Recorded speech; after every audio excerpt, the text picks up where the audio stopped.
Amanda and Mark, so many unanswered questions, even at this point, 7 hours after the shooting, but we're still working to get you answers. Here on the scene, we can see that police presence has been somewhat scaled back, but police are still working.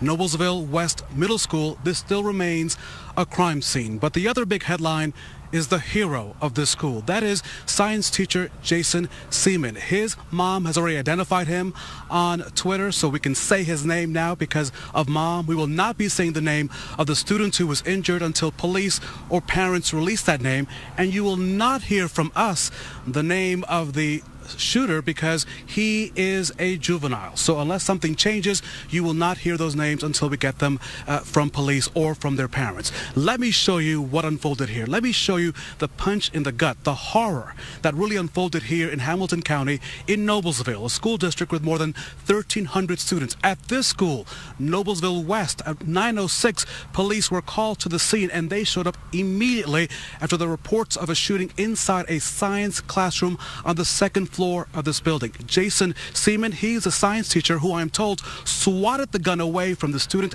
tackled the student until police could arrive. In the meantime, though, police and teachers had a job to do, and that was to make sure that students in this building were okay. So they were taken all over to Nobleville High School where they could be reunited with their children. That process took a while, but it took time, and parents did the best that they could considering what was unfolding.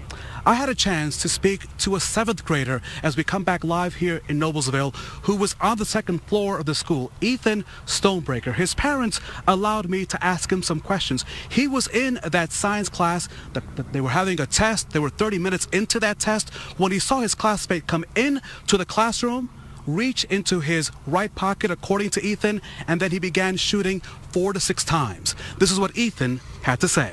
Our science teacher immediately ran at him, swatted the gun out of his hand, and tackled him to the ground.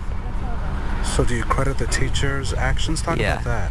He definitely, if it weren't for him, more of us would have been injured for sure. And who knows what would have happened if we could have been killed, anything, something bad to us. Ethan tells me that after he ran out of that classroom, he ran across the street, he called his mom, he cried, let his mom and dad know that he was okay.